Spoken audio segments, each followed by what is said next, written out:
Akkam jirtu maatiiwwan EL Academy barumsa keenya har'aan kan ilaallu jechoota afaan Oromoo ijaaruu akkamitti dandeenyaa jedha. Namaaf namoota qubee adda baastanii jirtanii yookaan immoo qubee adda baastanii achi booddee qubee dubbifamaa fi dubbachistu walitti fidanii sagaleessitanii achi booddee jecha akkamitti walitti fidnee ijaarraa kan jedhu kana ilaaluu fi har'a namoota jecha walitti fidanii ijaaruu walitti fidanii dubbisuu sinii rakkisaa jiruu fi viidiyoo kanaan sirriitti barachuu dandeessu. Namoonnis afaan Oromoo barachuu hubachuu barbaadanii viidiyoo kana yeroo ilaaltanii haala afaan Oromoo akkamitti akka dubbifamuu danda'u akkamitti akka barreeffamu sirriitti hubachuu dandeessu jechuudha. Kanaaf viidiyoo kana amma dhuma ilaaluun afaan Oromoo sirriitti barachuu dandeessu. Kanaan dura viidiyoowwan garaagaraa siniif hojjedheen ture.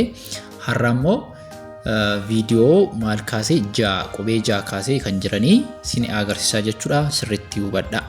Kanaaf namoonni chaanalii kanaaf haaraa taatan immoo chaanalii kana subscribe gochuudhaan maatii ta'a barumsoota garaagaraa siniif qaqqaba jechuudha. Akkasumas viidiyoo kana like gochuun jalqaba. Kanaaf viidiyoo kana kan hojjedhu sirriitti akka isinii galuu danda'u akka hubattanidha.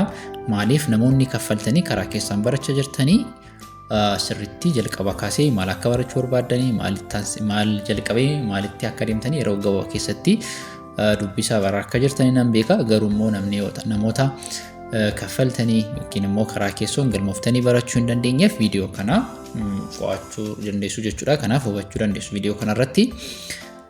Namoonni karaa keessoon sirriitti barachuu barbaadan Amaaraffaa, Ingiliffaa, Afaan Oromoo akkasumas herreegaa dabalatee guyyaa guyyaan sa'aatii isinii mijatuun bakkuma jirtanii teessanii karaa onlaayiniin sirriitti yeroo gabaabaa keessatti barachuu barbaadan Afaan Oromoos ta'ee afaanota biroo sirriitti barachuu dubbisuu barbaadan bilbilli viidiyoo kanarra jiruun karaa Imo, WhatsApp akkasumas Telegram nu argachuu dandeessu. Galmooftanii barumsa keessanii sirriitti barachuu dandeessu jechuudha. Amma kallattiidhaan gara barumsa keenyaa ni deemna. Akkuma isiniin jedhee barumsi keenya har'a jechoota ijaaruu isiniin jedheera. Jechoota ijaaruu jechuun nama tokko jecha ijaaruuf jalqaba namni afaan Oromoo barachaa jiru jalqaba maal gochuu qaba? Qubee adda baasuu qaba. Ergaa qubee adda baasee qubee sana immoo qubee dubbachistuu, qubee dubbifamaa, qubee dachaa kan jedhamanii jiru sana adda baasee achi booddee sagaleessuu qaba. Ergaa sagaleessee booda achi qubee dubbifamaa fi dubbachistuu walitti dhufanii sagalee ta'u. Kanaaf har'a sagaleen sun walitti dhufee akkamitti jecha ijaaruu danda'a kan jedhu kan ilaallu ta'a jechuudha. Kanaaf asii akkuma ilaaltanii jechoota warra jalqabarra jiran asiin warra jalqabarra jiran maalidha? Jechoota sagalee gabaabaa qabanidha. As immoo kan jiran ittaanee gara fuulduraatti jiran immoo jechoota sagalee dheeraa qabani. Maaliif jecha sagalee gabaabaa fi dheeraa qubee dubbachistuu irratti hundaa waan ta'eef qubee dubbachistuu tokko warra qabani sagalee gabaabaa jedhamu. Qubee dubbachistuu lama warra qaban immoo sagalee dheeraa jedhamu. Kana sirriitti qabadhaa. Gabaabaa taanaan sagalee gabaabaa taanaan qubee dubbachistuun isaanii tokkodha. Sagalee dheeraa taanaan immoo qubee dubbachistuu isaanii meeqa? Lama jechuudha. Kanaaf kana sirriitti adda baastaninnaan dubbisuusaa isin rakkisu jechuudha. Kanaaf ammas qubeen dubbachistuu keenya meeqadha? Qubee dubbachistuu 5 qabna. A, E, I, O fi U'n qubee dubbachistuudha. Kanaaf qubeen dubbachistuun kun qubee dubbifamaa biraa wajjin yeroo dhuftu sagalee uumtii jedhudha jechuudha. Qubeen dubbifamaa of danda'ee maal gochuu hin danda'u dubbifamu waan ta'eef jechuudha. Kanaaf sirriitti adda baasuu kan qabdanii kanadha. Kanaaf qubeen dubbifamaa warra jalqabarraa jiranii qubee dubbifamaadha. Qubee dubbifamaa itti aantee kan dhuftu biraa jirtu immoo qubee dubbachistuudha. Kanaaf haala sanaan qabachuu qabdu. Kanaaf asii jalqabnuti asii jaa fi A qubeen sagalee gabaabaadha. A jedhamtu sagalee akkas qabdi. A. Kanaaf ja jedha jechuudha. Ja asii ha ja ha walitti ja ha jaha ta'a jechuudha. Asii garuu sagalee dheeraa qaba. Maaliif qubeen dubbachistuu isaanii lama waan ta'eef. Ja loo ta'anii ja itun ta'in ja a jedhee dheeressuun qaba jechuudha. Ja loo jaaloo ta'a jechuudha. Asitti yeroo deebinu sagalee gabaabaa jechuudha. Sagalee gabaabaa ta'a. Kanaaf asii ja jenna asii la jenna j. Sagalee gabaabaadhaan dubbisnas afur keenya kutamaa dafee j. Asii la walitti j la jala ta'a jechuudha. Jala. Asii jaa muu jaa muu walitti jaamuu ni ta'a jechuudha. Asitti deebinee ilaallu qubeen keenya dubbachistuun eedha. Kanaaf akka warra kana a otoo hin ta'in sagalee e jedhu qabdi. Kanaaf e waan ta'eef j ta'a jechuudha. Asii qubee dachaa caa fi haa walitti qubee dachaa immoo kana sirriitti adda baasuu qabdu. Qubeen dachaan keenya torba waan ta'aniif isaan keessaa chaan tokkodha. Cha jenna kana. Jecha jecha jecha jecha ta'a jechuudha. Asii jee quu ta'a. Maaliif sagalee dheeraa qabu lamaan isaaniiyyuu jee quu walitti jeequu ta'a jechuudha. Jeequu ta'a. Asitti yeroo deebinu jee tee walitti jee tee jettee ta'a. Asii sagalee dheeraa jee ma walitti jeema ta'a jechuudha. Haala kanaan ijaaruun danda'ama. Ittaanee qubeen dubbachistu i wajjin yeroo dhufu jaan ji jenna jechuudha. Maaliif sagaleen dubbachistuun keenya i waan taateef ji jenna. Asii la jenna. Ji la walitti yeroo dhuffidnu maal ta'a? Jiila ta'a jechuudha. Jiila ta'a. Asii sagalee dheeraa qaba waan ta'eef jii asii dhaa ta'a. Kanaaf jiidha ta'a jechuudha. Kun dhaa sagalee gabaabaadha jenna. Jiidha jenne haala kanaan dubbisuu dandeenya. Asii ji asii ra ji ra walitti jira ta'a jechuudha. Asii jii sagalee dheeraadha. Jii asii saa walitti jiisaa ta'a jechuudha. Asii immoo yeroo deebinu ilaallu joodha. Joo asii goo ta'a. Joo sagalee gabaabaa lama isaanii joo akkasitti gabaabsinee dubbisna. Kanaaf joogoo ta'a jechuudha. Joogoo jennee dubbisna. Asii sagalee dheeraa qaba. Joo asii raa walitti jooraa ta'a jechuudha. Asitti yeroo deebinu immoo joo ammas sagalee gabaabaadha. Gii walitti joogii ta'a jechuudha. Asii sagalee dheeraadha. Lee laallamaan jabaata. Lee walitti joollee ta'a jechuudha. Inni ittaanee jiru maali? Uudha. Kanaaf asii maan asitti maal jedhamti? Rabutaa jedhamti. Sagalee rabutaa kan jedhamu jira. Sagaloota afaan Oromoo keessaa tokkodha. Kanaaf dubbachistuu hin qabu waan ta'eef irra butamaa jechuudha. Kanaaf achi naa asii naa walitti jumnaa ta'a jechuudha. Jumnaa asitti juulii walitti juulii ta'a jechuudha. Asii juu jenna. Asii moo walitti juumoo jenna jechuudha. Asii juu walitti lamaan isaanii uudha waan ta'eef juu walitti juujuu ta'a jechuudha. Taanee kan jiru asii kadha. Asii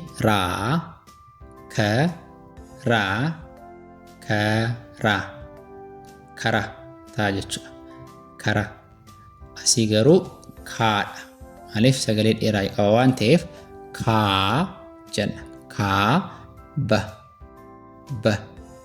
kaaba kaaba ta'a jechuudha. Asii sagalee gabaabaa ka asii lee kalee ta'a jechuudha. Asitti immoo yeroo deebinu kaa sagalee dheeraa jettanii ka ture asitti immoo kaa ta'a. Kaa si yoo kaayyoo jennee dubbisna. Kaayyoo jennee dubbisna jechuudha. Asitti immoo yeroo deebinu si kee maaliif dubbachistuun keenya eedha. Kanaaf kee jenna. Kee asii nu maaliif nu kana dubbifamaan lama wal fakkaataa wal bira yeroo dhufu maal goona jabeessina jechuudha. Kanaaf kennuu kennuu ta'a. Kennuu asii sagalee dheeraa qabna. Kee asii sa keessa. Kanaaf walitti keessa ta'a jechuudha. Asii kee sagalee gabaabaa kee asii foo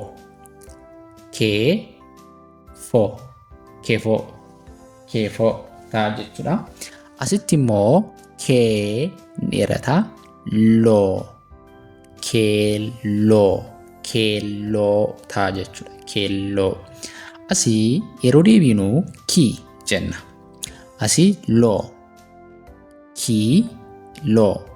kiiloo ta'a jechuudha. Asii garuu kii sagalee dheeraadha. Luu kiiluu ta'a. Asitti kii ammas asitti ra sagalee gabaabaa lamaan isayyuu kira ta'a jechuudha. Asii kii sii ammas ni kun sagalee maalidha? Sagalee gabaabaa tun ta'een dheeraadha. Maaliif dubbachistuun isaanii lamadha. Kiisii ta'a jechuudha. Ittaanee kan jiru immoo dubbachistuun keenya oodha. Kanaaf koo jenna jechuudha. Koo asii phee walitti koophee. Maaliif paa fi haa qubee dachaa afaan Oromoo keessa tokko. Kanaaf pha jenna dubbachistuun isaa ee waan taateef phee jenna. Kophee jennee dubbisnaa jechuudha. Asii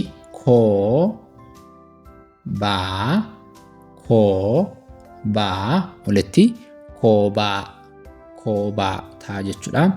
Ittaanee kan jiru maali? Koodha. Koo achi phaadha.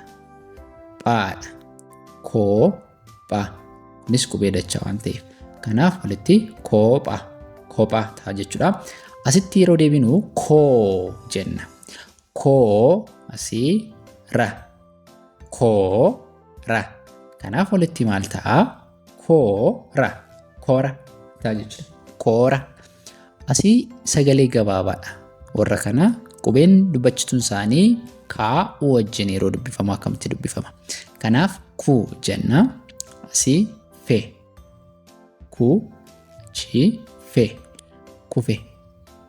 kufe jenna. Asii garuu sagalee dheeraa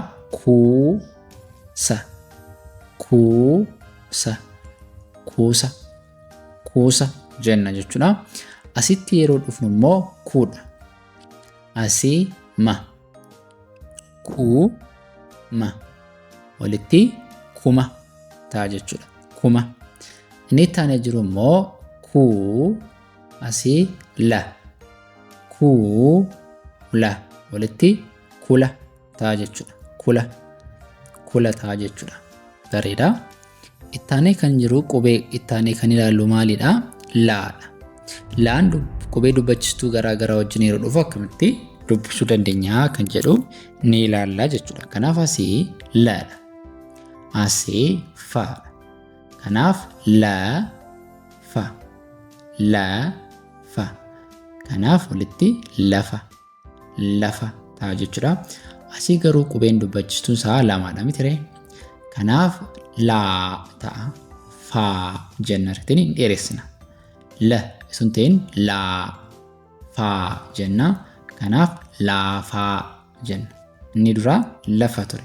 Lafa inni booda garuu laafaa ta'a jechuudha. Asii ladha. Achi gaadha. La ga. Sagalee gabaabaa lamaan isayyuu. Kanaaf laga. Laga ta'a jechuudha. Yeroo dheeraa ta'u immoo laa gaa.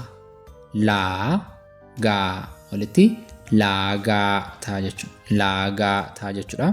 Ittaan immoo qubeen dubbachistuu e wajjin laan yeroo dhufu akkamitti dubbifama? Le jenna. Sagalee gabaabaadha. Achi goo. Le goo walitti leegoo. Leegoo.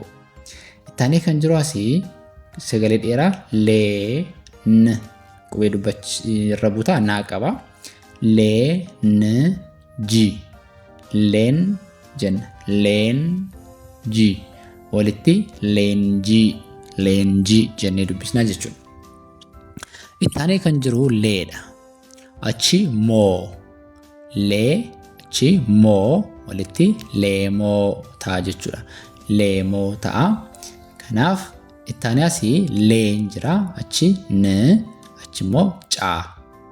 Leen ca walitti leenca. Leenca jira jechuudha. Akkasitti dubbisuu dandeenya. Ittaanee kan jiru yeroo qubee dubbachitu i wajjin yeroo dhuftu lii ta'a. Achi qaa. Lii qaa walitti liqaa. Liqaa jenna. Asii lii luu. Sagalee dheeraadha. Lii luu walitti liilluu. Liilluu ta'a. Asii lii xa. Lii xa walitti lixa. Lixa ta'a. Asii lii xaa ta'a jechuudha. Lii xaa liixaa. Liixaa jennee akkasitti dubbisuu dandeenya. Asii qubee dubbachistuu o wajjin yeroo dhufu loo ta'a. Asii luu. Loo. Luu sagalee gabaabaadha. Looluu. Looluu ta'a jechuudha. Asii dheeraa yeroo ta'u immoo loo. Asii nii. Loonii. Argitanii loo sun ta'een loo jennee dheeressina jechuudha. Loo nii. Loonii ni ta'a jechuudha. Asitti loo ammas sagalee gabaabaadha. Caa. Loo caa. Loo caa ta'a jechuudha. Loo caa. Asii garuu loo gaa. Loon dheeraadha. Gaanis dheeraadha. Loo gaa. Loo gaa. Loo gaa jenna jechuudha. Haala kanaan dubbisuu dandeenya. Ittaanee kan jiru maali? Luudha. Achi ba. Luu asii ba. Kanaaf luu ba. Luba ta'a jechuudha. Asii immoo luu asii xii. Luu xii walitti luuxii. Luuxii ta'a jechuudha. Asii luudha. Achi buu. Luu buu walitti lubbuu. Lubbuu ni ta'a jechuudha. Ittaanee kan jiru immoo asii luudha. Asii ga. Luu ga walitti luuga. Luuga ni ta'a jechuudha. Asii man jira. Asii kuu. Ma achi kuu walitti makuu. Makuu ni ta'a jechuudha. Asii maa la. Maa la walitti maala. Maala ni ta'a jechuudha. Asii immoo ittaanee kan jiru maadha. Asii lee. Ma asii lee malee. Malee ni ta'a jechuudha. Asii maa sii. Maa sii walitti maasii. Maasii ni ta'a jechuudha. Kanaaf haala kanaan dubbisuu dandeenya. Ittaanee kan jiru maali? Eedha. Qubeen dubbachiisu keenya ee. Achi maan dubbifamaadha. Me jenna. Goo. Me goo. Meeggoo sanaa jechuudha. Kanaaf sagalee dheeraa ee lamaadha. Asii mee shaa. Mee shaa. Meeshaa. Meeshaa ni ta'a jechuudha. Asii mee. Asii mee. Me. Mee. Argitanii? Me. Mee. Kanaaf memmee ta'a jechuudha. Memmee jennee dubbisuu dandeenya. Asitti qubee tokko hafee jira. Asii meetii walitti meetii ta'a jechuudha. Meetii taanee kan jiru asii miidha. Asii immoo tiidha. Iidha maaliif dubbachisuun isaanii ii waan ta'eef mi jenna ti. Miti jenna jechuudha.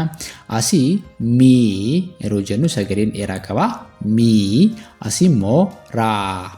Miiraa walitti miiraa ni ta'a jechuudha. Asii miidha. Asii immoo a. Mi'a walitti mi'a. Inni kun hudhaa jedhama. Qubee dubbifama keessatti maal godhama? Ramadama. Qubee dubbifama keessatti kan ramadamudha. Kanaaf mi achi a walitti mi'a ta'a jechuudha. Asitti immoo mii asii la. Miila ta'a. Miila jennee dubbisuu dandeenya jechuudha. Asitti dhumarratti qubeen dubbachisuu keenya oodha. Kanaaf mo jenna. Asii ra jenna. Walitti mora ta'a jechuudha. Asii immoo mootii ni ta'a. Mootii. Asii immoo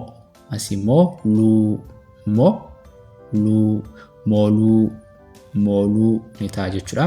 Asii immoo sagalee dheeraa moo. Asii faa walitti moofaa ni ta'a jechuudha. Asii asii immoo muuca maaliif dubbachisuun keenya uudha waan taateef asii jennee dubbisna. Muca jenna. Asitti garuu sagalee dheeraadha waan ta'eef muu jenna. Uun lama waan ta'eef muu jennee dheeressuu qabna sagalee keenya.